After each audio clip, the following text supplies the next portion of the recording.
Welcome to GrassRoot Ohio, conversations with everyday people working on important issues here in Columbus and all around Ohio.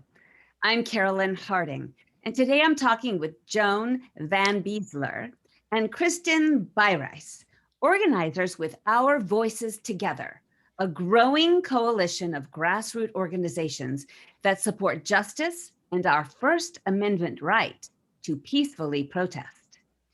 Reverend Joan VanBecelaere is the executive director of Unitarian Universalist Justice Ohio.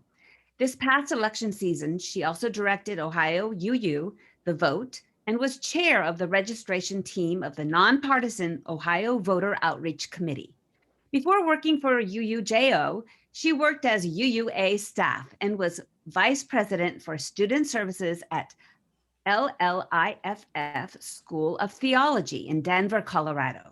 She lives in Columbus, Ohio with her spouse, Jerry, and 4 felines, all named after Hebrew Bible prophets and royalty. Kristen Beiries is the community organizer at UU Justice Ohio. Last election season, she organized 26 congregations to participate in Ohio UU The Vote and helped activists acclimate to the digital version of voter advocacy. Kristen has worked as program coordinator in school-based nonprofit programs and has a long history in online marketing.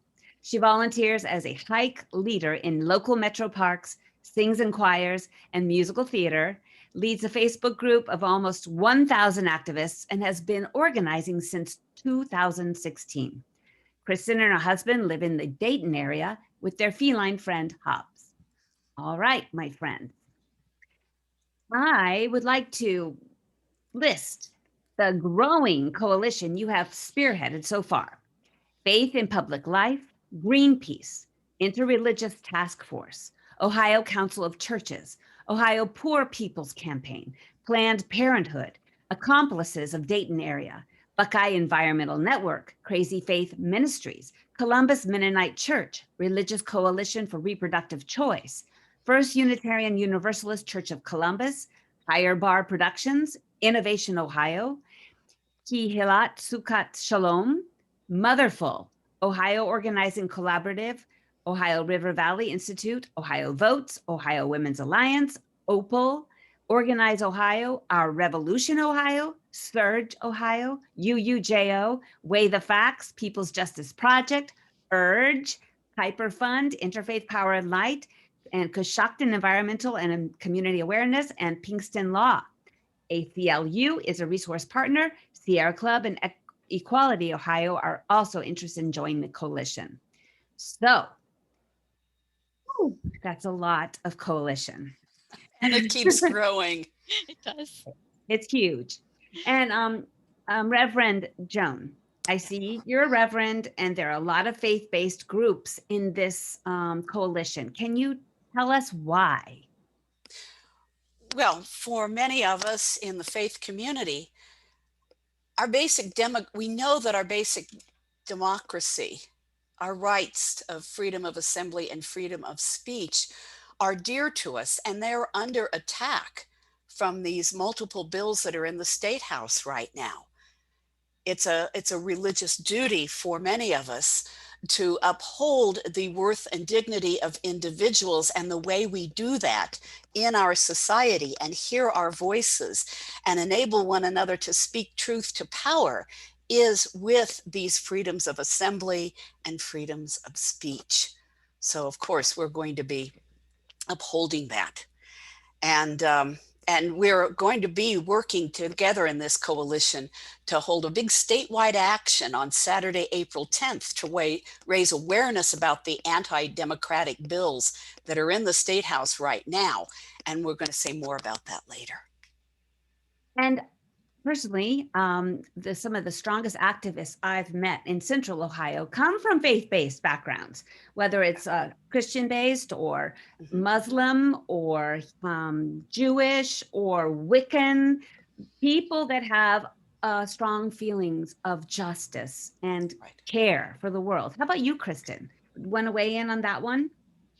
Yeah, I there's a bigger part of this. So not just religious organizations, but all organizations are impacted by these upcoming bills. So some of them actually directly target organizations that support protest. And so faith communities support protest because they want to weigh in on their beliefs, and they have a right to do so.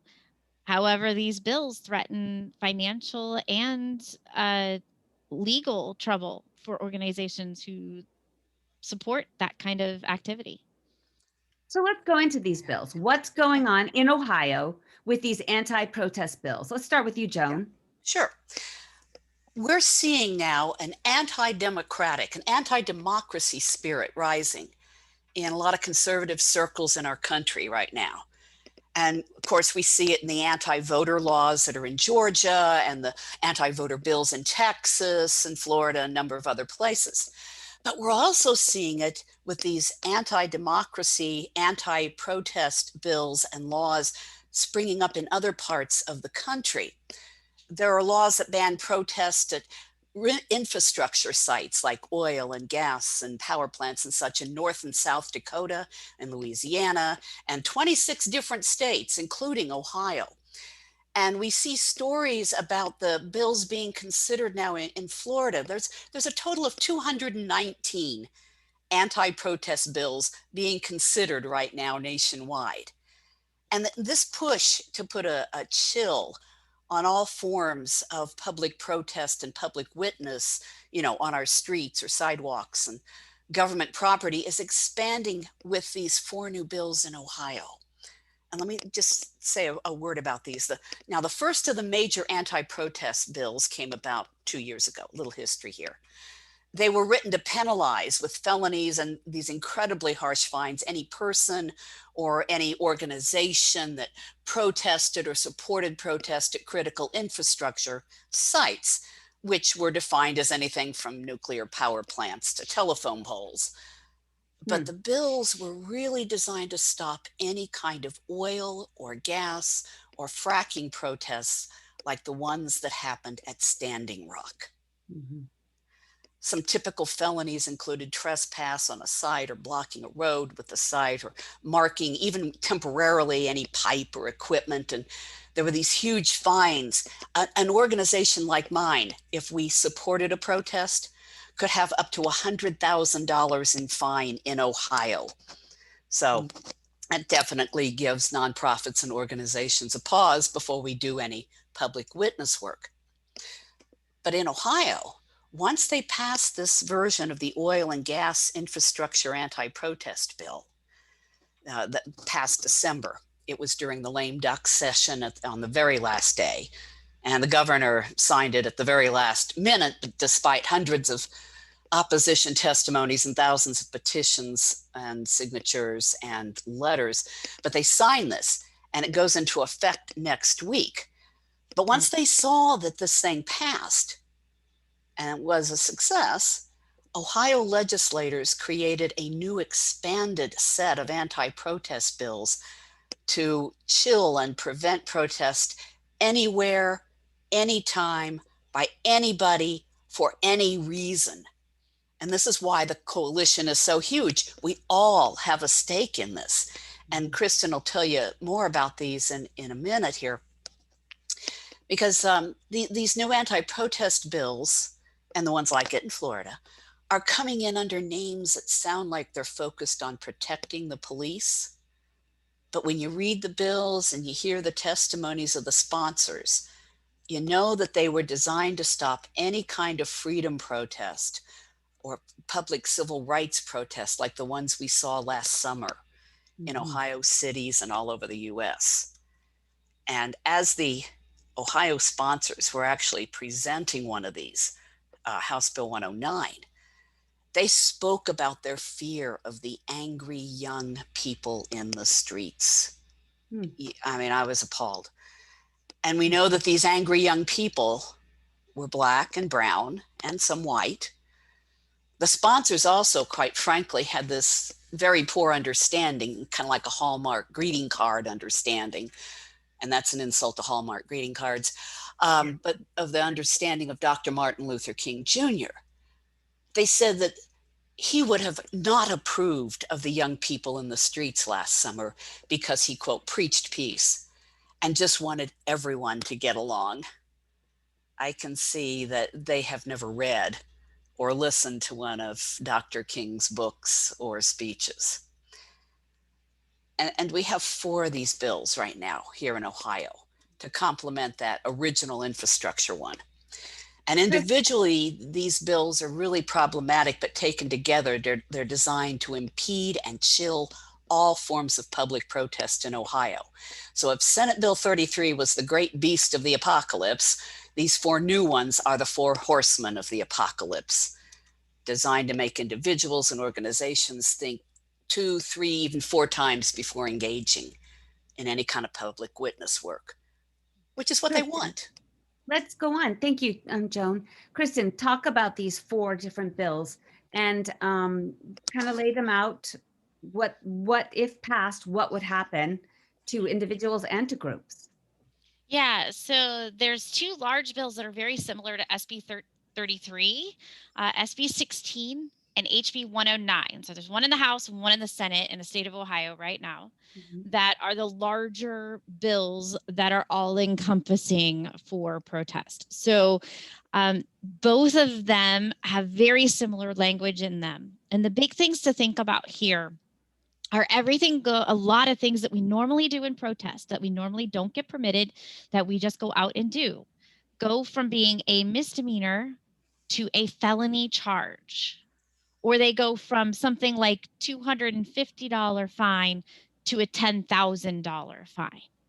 So that's how it impacts us as activists who are going out into the street. We are now risking a lot more than we would normally have been risking to go out and do these activities. So think about things like when you're typically at a protest, you might block a sidewalk or block a street. So a lot of the times we take to the streets and we walk down the street, sometimes unpermitted.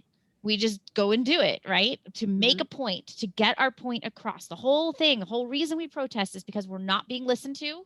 We're not being heard by our government. So we have to take to the streets. We have to go out there and make a nuisance and do our civil disobedience to be heard. Right. So things like blocking a street now become a felony conviction. Blocking a sidewalk becomes a felony conviction. Things like we want to make a statement, so we bring out chalk, which can wash away with a little bit of water or rain, and you draw on the sidewalk to make a point, make a statement, write your hashtag, whatever it is, felony conviction. And if you're an organization that promotes this, so a lot of organizations, especially, all of us who are involved in this kind of work, we put this out on Facebook, we share it through our email list, we help get supplies, or we go out and literally support on the street with these people, with our people who are out there protesting. Again, that becomes now a large fine that's very difficult for these organizations to come up with. Just like SB 33 has a $100,000 fine, it could be, $15,000, $20,000, $50,000. It's a lot of money for any organization who does this work to come up with, and it could seriously hurt their bank books, along with the felony conviction for the person who is in charge of that organization or whose name that they pull off of that promotion that you put out.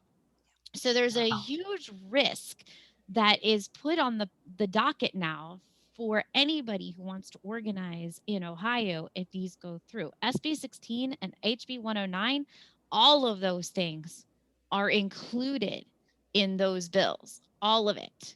Now we have 2 smaller bills, one in the House and one in the Senate. Again, the Senate bill 41 is all about, they want to charge the people who are in the protest for the police cost.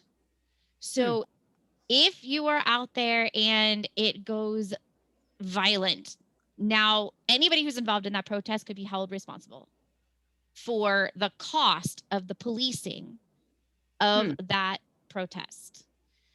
So they can go to court and ask for reimbursement. If you are arrested at that protest, they can ask for reimbursement for police cost as well. If you commit a misdemeanor or felony offense, it doesn't matter what kind of offense. If you commit an offense, you now can be held responsible for that financial cost.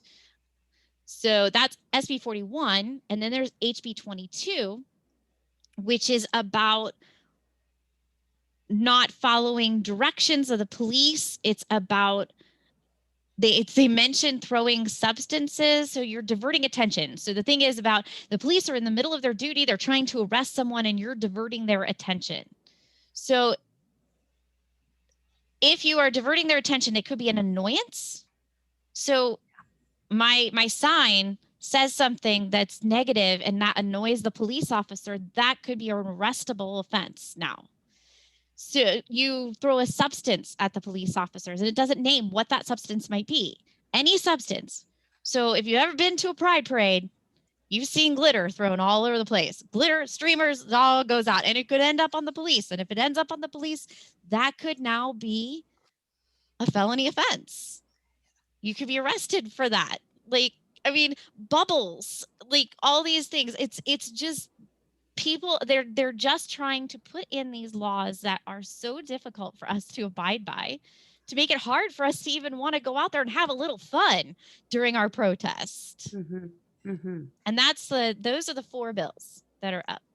Okay, so go ahead, Joan. Well, I was going to add on House Bill 22, when they were presenting that, one of their consultants said, we just don't want people to yell at us when we're making an arrest. And when I heard that, I thought instantly of what happened with George Floyd in Minneapolis, and the people standing beside, this scene, and they were yelling, they were trying to, plead for mercy. They were asking, for the police to stop killing him. Under House Bill 22, that would be annoying, harassing, and distracting police in the course of their duties, and it would be an offense. So who's behind these laws? Who, what, money, organizations, who's behind these? Kristen, you're on mute. No, I'm letting Joan take that one. Okay. Well, we know that Senate Bill 33, the first one, the one where that's in 26 states already, was really manufactured by ALEC, the American Legislative Exchange Council. And it was really funded by the Koch brothers and the oil and the gas industry. And it is so obvious, no matter what kind of window dressing you put on it. These other bills, however, have all kinds of different things going on. Like House Bill 22 had a consultant who was with the Columbus Police. Okay, so we're not seeing a pattern other than, pardon me, the Republican National, some Republican national think tanks and groups talking about these anti-protest bills. So that one's a little trickier. But I will say that we are seeing similar bills almost identical to what we're seeing in Ohio across the country. Right. They're in almost every state in the United States right now as proposed, or a lot of them, like SB 33, have already been passed in the state. So it's a similar trajectory for so many states across the country. So we are not the only state, and the language is almost identical. This whole anti-democracy movement it has a life of its own right now. And it's being manifest through Republican legislators and Republican conservative controlled legislation bodies. But I can't pin it. We can't pin it on any particular moneyed interest in the background. Well, like ALEC is a think tank, and it has its lobbyists, and they create their template law, which Senate Bill 33 was a template law. Right, it was. And then ALEC members in the House and Senate of Ohio, which are a lot of them, take it and customize it a little bit, and then introduce it, and they pass it. Well, we know that in Ohio we're a supermajority Republican legislature, so they have control right now. So if these other anti-protest bills also sound very, very similar to the other ones in the other states, it's coming from maybe ALEC too, or an organization that works very much like ALEC. We have not seen that yet, other than the connection with various Republican groups. Right. Well, I think they come directly from the Black Lives Matters huge uproar. And then, Yeah. like you said, they were encouraged by what happened with Senate Bill 33, which, I was part of fighting very intensely as well. So, my friends, how can everyday Ohioans help to stop these anti-protest laws and these anti-First Amendment laws right now? Get out there and protest. Kristen, you can talk about what we're doing on that. Get out there and protest. We are on Saturday across the state. We have Cleveland, Cincinnati, Columbus, Dayton, Southeastern Ohio, and Toledo and Oberlin College are all doing events this Saturday to protest these bills. So the first thing you can do is exercise your right to protest while you have it. Protest While You Can is the name of these events. You can search them on Facebook. They are very visible for you. We are going to be out across Ohio demonstrating these things. So we're going to be demonstrating what it looks like to protest and what that might be a felony if these bills pass. We're going to be showing signs that say, this is a felony, while chalking the sidewalk with a family of kids and mom on the sidewalk chalking. And we're going to be showing that, in the state of Ohio, a riot, technically, a riot is more than 4 people attempting to commit a felony. So with all these things becoming felonies, more than 4 people is now a riot. Yep. And so we're going to show 5 people standing there with a sign, this is a riot, because that's so scary. We're going to be demonstrating all these things, taking pictures, posting them on Facebook. We've got press coming to the events. We are trying to get the word out this weekend in particular, because we want the people to be talking about this, because we have they're on break right now at the State House. They're going to be coming back. SB 33 comes into effect as a law on Monday. So we want to make a statement that we do not want these bills to pass. And with SB 33 coming up, and we're going to potentially have testimonies coming up on these bills as we get the State House Legislature back in, we're making a statement before that. There's going to be more coming, but this is the beginning of it. Right. Again, what's your website? So you can go to uujo.org and click on Take Action. And it has pro-democracy is right under there. Our Voices Together, pro-democracy action. It's right. Our Voices Together. So if they Google Our Voices Together, Ohio, they might find it. I doubt that. I doubt that. Facebook? What about on Facebook? You look for a Stop Ohio Anti-Protest Bills. Okay. All right. And that's on Saturday, April 10th. Okay. What happens if people get this information after Saturday, April 10th? Then what do they do? Joan. Okay. They can sign up on our action list, which is also on the Facebook page, because we will be doing other things in the future. And one of the most important things we're going to be doing is equipping people to go talk with their representatives and senators about this. Also talk to your family members about this, raise their interest, their awareness of this. But we're going to equip them to talk to their senators, their representatives, express their desire that this not happen, and also practice testimony and writing testimony so they can take this to the State House when these bills come up in hearing. Because what we do know is that we can petition, we can write letters, we can make phone calls, and these are good. But one of the most powerful things we can do is bring our bodies to the State House and make an opposition testimony. And that's what I am hoping we are able to do with all these people that are excited and realize that their First Amendment rights are on the line here, so that they come out with us and speak truth to power, right up personal, face to face. How much time do we have to get these testimonies? I mean, when will they pass these bills? Okay. House Bill. Idea? Yeah, we got a few. House Bill 22 has already had its 3rd hearing. We were able to get 36 written testimonies in at the last minute because they changed the date on us. But we're anticipating that will probably come up for vote in the House Committee on Criminal Justice as soon as they get back from break. But then it has to go to the Senate. When is break over? Break is over next week. Monday? Monday. So Yeah, they're back in probably the Monday. week after. Yeah. Haven't seen so a schedule it's yet. Right now. It's right now. Right now. And House Bill 109 has been getting a lot of legs, a lot of energy. It's going to be happening really soon. The two Senate bills, on the other hand, we got a little more time with those for various reasons. Kind of complex. But those two House bills have got legs and energy.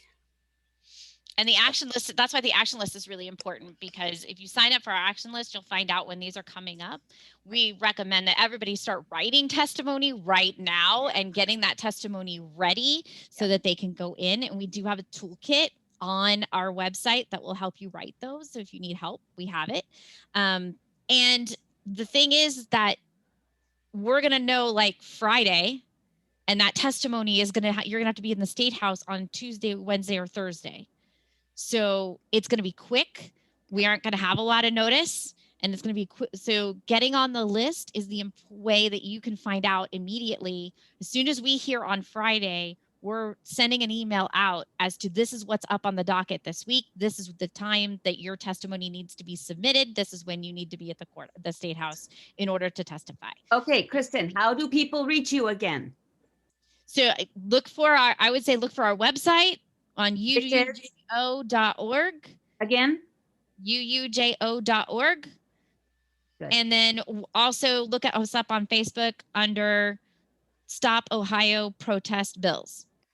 You can also get to it through UUJO Facebook page as well, because we're all interlinked.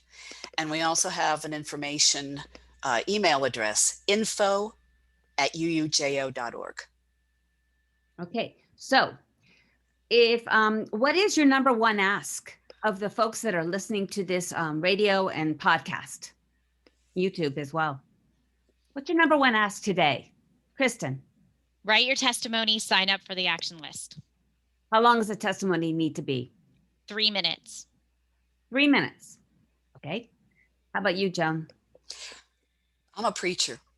So I got to close this out with a statement from the late Representative John Lewis. He said, when you see something that's not right, not fair, not just, you have to speak up. And you have to say something, you have to do something. And so we're going to ask people, all of you, to join this action.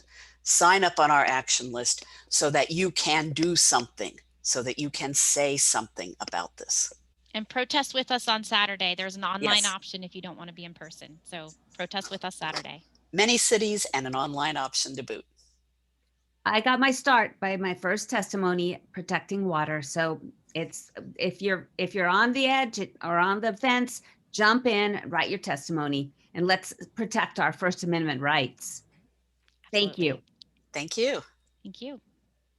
In addition to our Friday 5 p.m. broadcast on WGRN.org, GrassRoot Ohio will now air on Sundays at 2 p.m. on WCRSFM.org, 92.7, 98.3 FM Columbus, and at 4 p.m. on WEJP-LP, 107.1 FM in Wheeling, Moundsville, West Virginia.